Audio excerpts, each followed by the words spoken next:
I am Gracie Schramm, and I'm the head of creator partnerships and strategy at Epidemic Sound, where I work with brands and creators to bring their stories to life with the right sound.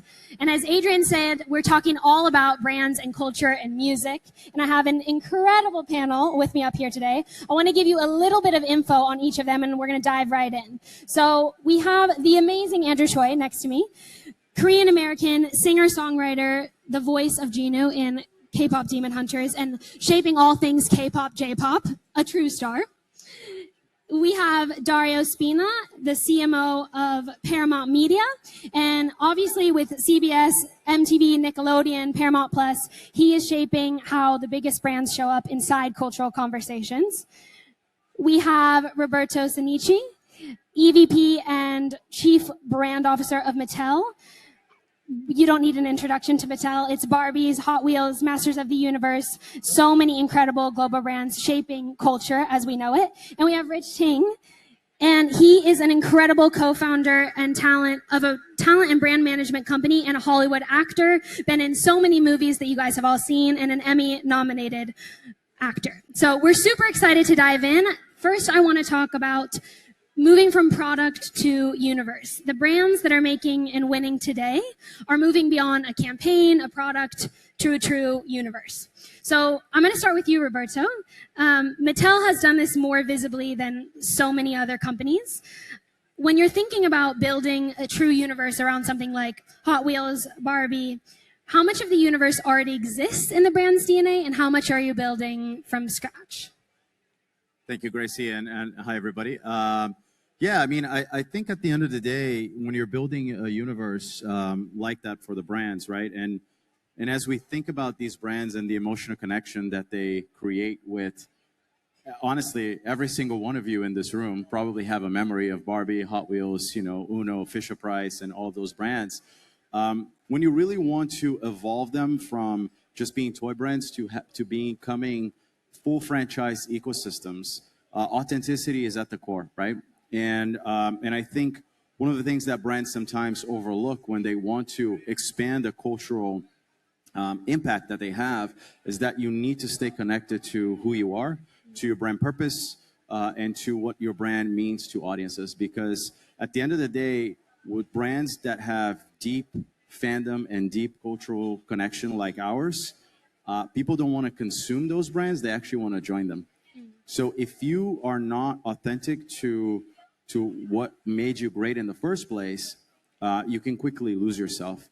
At the same time, what's exciting is when you start to veer into different ways and different expressions of your brand. So you think about Barbie, for example, right? From just a doll to having location-based entertainment, digital gaming, and, you know, obviously the movie, like the Barbie movie, I think it's something that we all remember, and the cultural impact. That wouldn't have happened if we also were not comfortable in allowing great talent, in the case of the filmmakers, in case of Greta Gerwig and her vision, to actually expand what the brand means and to drive that elasticity. So I think it's that combination of knowing where your line is, but also being comfortable to kind of bend it a little bit, so you can really break into culture. I love that. Going off of what you were talking about, I have a question for you, Dario. When you're thinking about including other brands in Paramount's universe or different things, how do you decide when a brand is going to add to a universe or a story and when it's just like a partnership that doesn't make sense? Sure. So thank you, Gracie, and excited to be here with my co-panelists, so appreciate that. I think that we start with trying to be super duper proactive about the storytelling. So it starts with the showrunners and producers of our content, and we literally sit with them at the scripting phase, and we identify opportunities for potential categories and brands. That's the most authentic or organic way to integrate brands, but then we have to be realistic about incoming RFPs or requests for partnerships from brands, maybe inorganic, and we work really hard, again, proactively to make sure those inorganic requests can become organic. And sometimes that is with some arm twisting of storytellers for in-show integrations or in-movie integrations, but a lot of times it comes to co-producing content together that's attached to or tied to the IP, as Roberto just talked about, right? So you're working as co-producers and storytellers together based off of the essence of the original IP. Super interesting. And Rich, for you, you've been on both sides, on screen and off screen, in terms of storytelling. How do you think about that when you're building a universe, and how much to lean in on kind of both sides of the screen?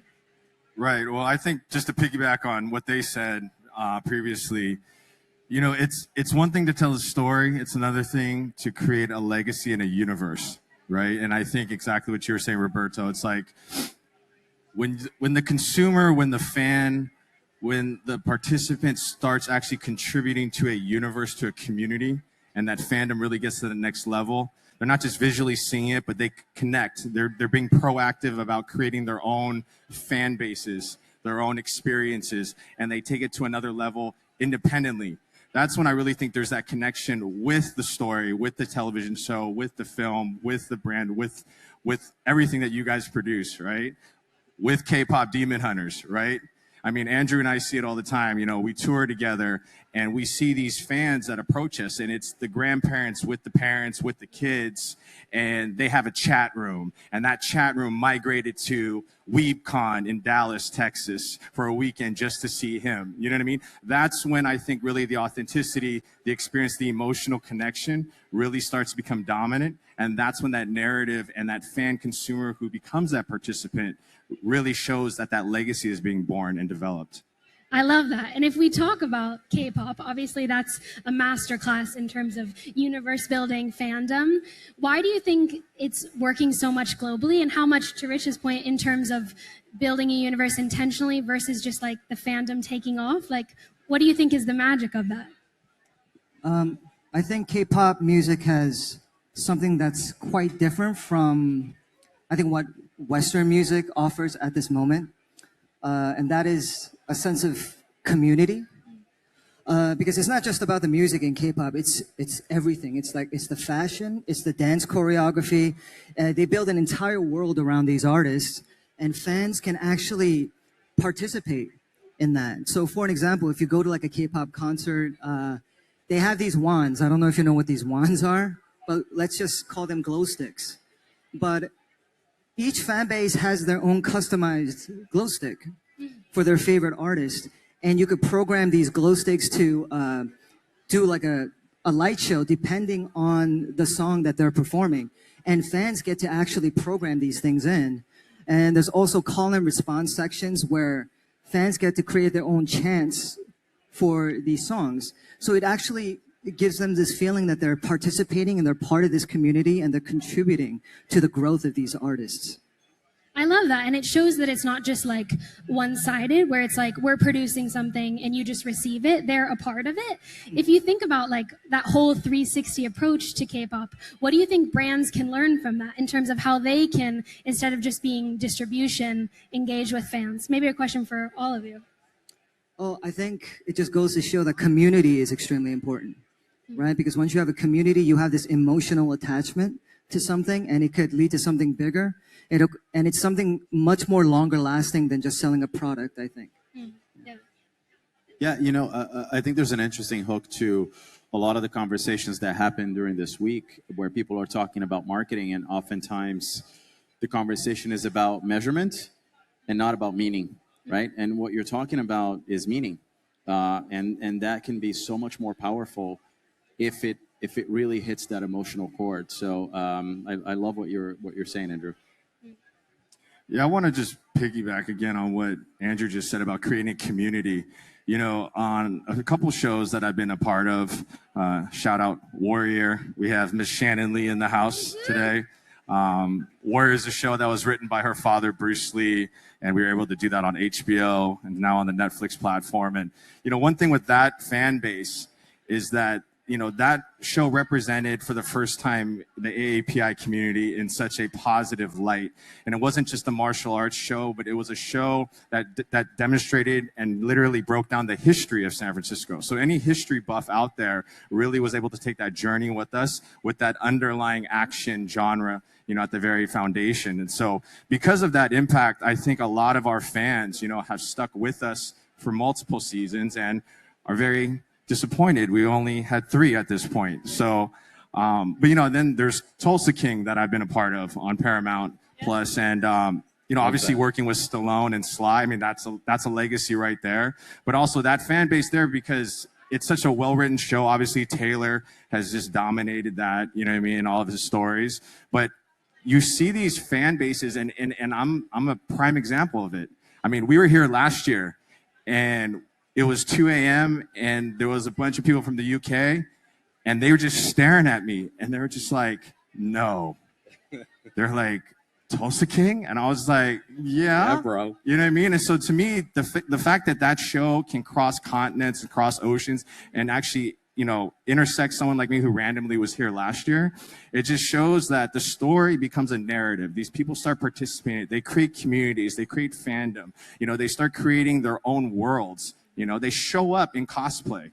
You know what I mean? It's beyond flattering, it's beyond humbling, but that's, I really think, is when a show becomes successful. And that has the same mentality, same foundational principles as a brand. Yeah, so, I mean, you're doing the Paramount marketing for me, basically. I love it. But Shout out Paramount. yeah, exactly. So, I mean, Taylor is a master at not only, to your point, building those shows, but to Andrew's point earlier, building universes, and so that's what we try to tap into. There's been a whole Yellowstone universe. There's somewhat of an extension with Tulsa from there, and we have so many spin-offs from there because the fan base told us, and we listened to them, that they weren't finished with that original Yellowstone story. So that's why we have several other extensions of that. And the brands that participate in that universe are seeing massive lifts, which is a cultural moment for things in cowboy culture that's really rising in America right now. I love it. I think it's super interesting to see how those universes can be built and the intention behind it and the 360 approach to it. I want to talk a little bit about culture and how it relates to the sound of culture. I feel like you can't talk about culture without talking about music, and it's the true emotional engine behind culture. I think it's so much more than just what you see, but it's also what you hear and what it makes you feel. And for Epidemic, I would say for us, it's like all about telling stories with music, whether it's big brands or big creators all across the internet.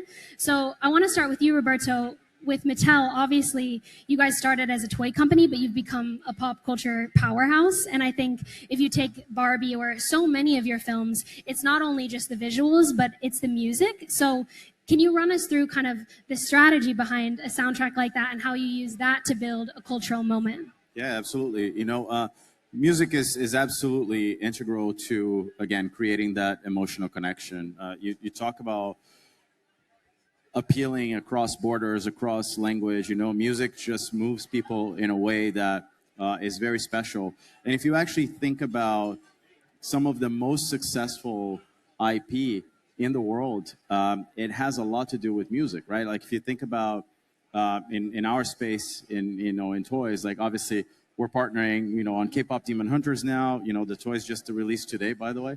So we're super excited about that. And music is such an integral part of, you know, of that franchise. But you think back to things like Frozen, you know, Encanto, if anyone has kids that were obsessed with that. You know, even shout out to Paramount. Like if you think about the 80s, if you're as old as I am, you think back to Top Gun. So much of the success of that movie was also because of the soundtrack. So it is something that needs to be thought about carefully. So for us at Mattel, like when you think about the Barbie movie, that soundtrack was curated so carefully and so weaved into the storyline in a way that was organic. And I think it's a big part of the impact and the cultural moment that had, you know. For those of you guys that have, you know, kids that love the Hot Wheels Let's Race show on Netflix, that opening song is probably stuck in your head, and we did it with with Fall Out Boy. So there's just a lot of examples, and I think the latest one was for Masters of the Universe, where it was so much 80s heritage there that we actually partnered with Brian May from Queen to create some of the soundtrack for that movie. So it's very intentional and it's very special. I don't think that brands today and IP today can really break through without a very, again, authentic and strong point of view about the sound that it emanates. Yeah, it's so true. Yeah. For us, our music is heard 3.5 billion times a day just on YouTube and TikTok alone. So we're seeing so many trends in terms of like what the internet sounds like. And one of those is nostalgia. And I think you see it across so many different genres, whether it's a YouTuber or a film or whatever, tapping into that emotional connection that nostalgia brings. Because it becomes part of your sense of self-identity as well, 100%. and how you demonstrate that through the brands that you participate It brings you into the community piece where you're Absolutely. really a part of it. If we talk about K-pop Demon Hunters, when you were singing for the show, did you imagine it to explode as much as it would? Or you feel like how surprising has it been for you? I would say every single cast member, the directors, the producers would say the same thing. We did not expect in a million years that it would blow up the way that it did. I was just hoping that there would be like a small fan base that appreciated the song. Yeah. That's the only thing that I was hoping for. So this is, beyond my wildest expectations. We're very grateful. And you've been a singer and a songwriter for so long. So take us behind that creative process when you are writing something new and thinking about like the moment and the life that it can live when you release the music. Well, I've been a K-pop producer for 15 years now, and our goal is simple: is to write a song that people can resonate with, right, and hope that it becomes a hit. It's catchy enough to stay in the minds of listeners long after it's over. But my perspective on that has changed a lot since K-pop Demon Hunters. I realized the importance of having a story behind the song. Because again, that creates a much more, a greater emotional impact on the listener. So it's changed the way that I write a little bit more now. I love that. And if we continue on the music trend, we have to talk about MTV and the connection to Paramount. So how do you advise brands today that are trying to use music to cut through the noise and with that culture moment of MTV with Paramount? Well, I like to think that we work with brands around sort of music programming and culture creation, particularly around tentpole events like the Video Music Awards. And so we have brands help artists deliver their content. So whether it be through distribution or uplifting a stage performance or helping fund a pop-up experience, that's where we look for brands to help lift up the artists and sort of amplify, I guess, pun intended, their art form. And so I think if it starts from a place where they don't want to exploit but support the artist, that's where we like to come in and help tell that story. Yeah, I love that. And last question on music for you, Rich. You are on both sides as well in terms of brand strategy, but also working on sets. How do you think about music and sound as a strategic tool on both sides? Right. I have a very unique position wearing different hats. One, obviously, as a talent, as an actor and a producer. One, obviously, on the ad side. And then also another one as Andrew Choi's manager here. On the acting side, sound is always so underrated, right? I actually, because I've been doing this now 20 years, I have my own soundtrack in every scene I do. I love that. And I can almost guess what the editors and the post-production people are going to create. And so, on certain genres, I have that as part of my prep work. You know what I mean? And it actually feeds me as the actor. And so when that sound actually comes in at the very end, it gives the viewer, the consumer, it gives them such a different experience. I mean, that's enough said. I mean, for example, horror movies wouldn't be scary if it wasn't for the music. So true. Right? And so I think on the brand side now, that's something that's totally underused, right? I mean, we've had conversations at different companies where we've talked about logos, colors, visions, even, gifts and all these foundational things, and sound gets overlooked. And from where I come from on the talent side is, sound is usually post. But I think the brands that have an advantage are looking at that at the very beginning. They're looking at it as an earlier tool, not so much as a marketing expense, but more as IP now, And then you have Andrew Choi, who obviously, I mean, Soda Pop, your idol, free. Soda Pop had over 500 million streams, I think, a month ago on Spotify. So, I mean, that's a lot. Yeah. Okay. So when a song hits that hard, and there's people that haven't even seen the movie yet. There's probably a lot of you out there haven't seen the movie yet. That's fine. No judgment, but they know the song, you know what I mean? And so that's what it's so cool to see this fan base built around his singing, his ability as an artist to really connect with kids, parents. Parents are sick of this song. You don't know how many people come up to us and they're like, we're sick of your song, but we love you. You know what I mean? Because you put our kid to sleep or you wake them up in a great mood or whatnot. So, I'm just very blessed because I can see so many aspects of literally the use of sound when I think sight and vision are just given way too much emphasis in today's world. Dude, what's your walk-on music? What's your sound design? Oh, man. I mean... Oh, I can't. It's too many. It depends on the vibe, right? You know what I mean? Exactly. Like, and we're in Cannes. Like, I heard John Summit's here somewhere. You know what I mean? Like, turn me up to that. And then, actually, we'll be performing later today. So, I mean, K-pop Demon Hunters. You guys want a little Soda Pop? You guys want a little free? Head over to the other tent. You guys can talk to us later. Nice. I love it. It's way too hot to sing. I love it. So good. Okay, last, we're going to talk about trend chasing versus trend setting. I feel like there's so much pressure to be relevant right now, but I think all of you are building and jumping on trends in the short term, but also building for the long term and building universes and narratives that really last. So Dario, for you with Paramount, how do you distinguish between a trend worth leaning into and one that you should leave alone? Well, I think it depends on the brand and what story they really want to tell. So I think about, oh God, it was a year and a half ago when we actually had the VP debates. Believe it or not, it was a civil one in the States between the VPs. And then there was this undercurrent. We found out that both VPs on either side of the aisle were obsessed with Diet Mountain Dew. And so Diet Dew called us and said, if you're airing the debates, we'd like to lean into how they're obsessed with Diet Dew non-politically. And so within 48 hours, we created what we'll call like a native spot to air in that political debate, which was the last time it was actually a very civil one. And I felt like that was a trend that they could jump on for maybe 72 hours. And then they leaned out. So I think that was a pretty brave move on their part to partner with us around something so potentially politically charged. So they were jumping into that trend.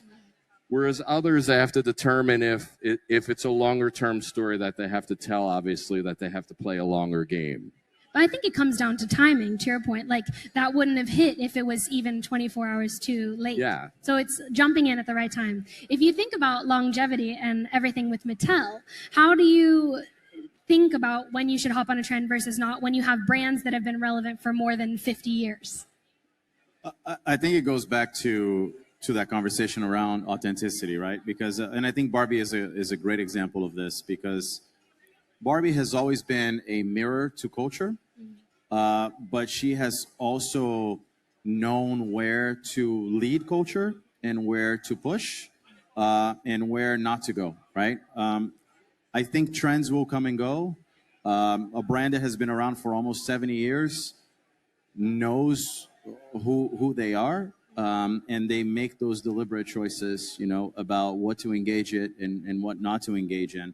I think talking about like vice presidents, like Barbie was so ahead in terms of talking about, her candidacy for president decades before we had, I think, the first, female president anywhere in the world. This is an example of leading culture. So I think at the end of the day, that is what's most important. And it goes back to something that I said earlier, that in this day and age, people want to optimize for attention. They want to optimize for measurement.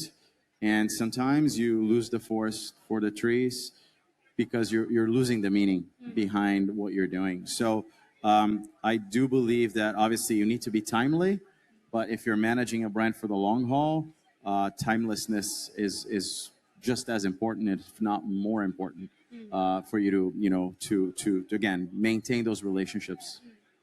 If we talk about timing in K-pop, sometimes it can move so fast, where a huge global dance trend can happen within 48 hours. How do you think about trends for you in your world with music?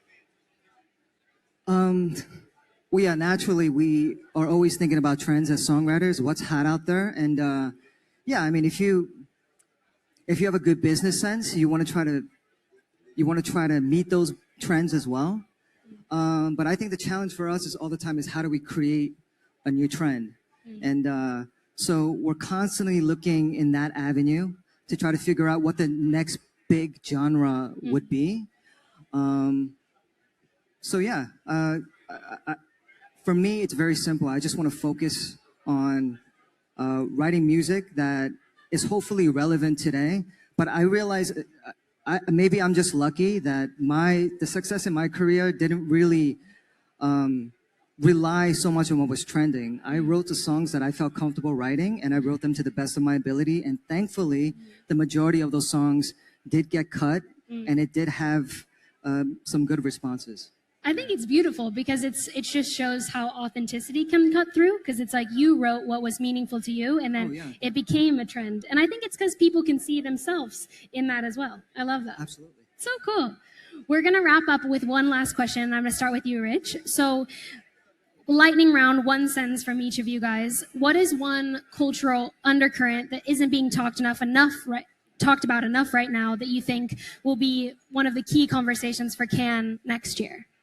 I think with so much emphasis right now on AI, I think the element of human connection is going to be very dominant very soon, just because I feel like what we've been talking about this whole time, when the consumer starts being a contributor and the brand starts focusing on the product and starts focusing on becoming a universe and a legacy, that's where we're going to end up.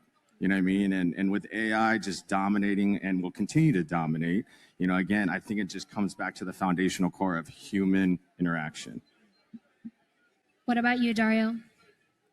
I'm going to piggyback on that. I'm going to lean into, I talked about cowboy culture. I'm seeing a lot of things from in my feeds around World Cup and how the soccer or football tourists are coming to America and experiencing like real Americana culture for the first time. And I feel so many like cowboy hats at all the games. I love it. Right. And so I just feel like there's this kind of back to the roots Americana freedom thing that's non-political, that's being sort of felt by tourists, that's being shared around the world. And I think that's a world that's being exposed that's outside of the media, that's pretty kind, and I'll lean into that. I love it. Yeah. What about you? Yeah, I think similar to what Rich was saying, I think in a year, we're all going to be overwhelmed with the amount of just content and, and just noise, quite honestly, that's going to be generated by this arms race, around AI. And I think there's three things that are really going to allow work to break through. It's trust in brands. I don't think we talk about that enough in terms of what's the reputation of a brand and how do you maintain that. So I think trust is going to be important. I think quality of creative content is going to be paramount. I mean, we've been talking a lot this week about how this festival is about creativity. But more and more, the work is just at the Palais. Yeah. And we're having so much more conversations about measurement and, and data and AI, which is, again, it's super important, but the quality of the work is incredible. And then IP. I think it's something that will really drive, much more connection because, again, of the emotional aspect of it. What about you, Andrew, to round us off? Yeah, I'm going to piggyback off the whole AI thing as well. I think songwriters have been worrying about how AI is going to affect their work as well. But having had this discussion many times with other songwriters, I think it also may be a really good thing. I think it can motivate us to become creative in different ways to combat this. I think there's going to be new genres and new ways of writing that's going to arise from this. So I'm actually kind of excited as to how it's going to change the way we work or how we write specifically as songwriters. Yeah. I love it. Thank you so much for listening, and thank you to our amazing panelists, Andrew, Roberto, Dario, Great and Rich. job. Such an interesting conversation, and stick around for the rest. Thank you. Thank you.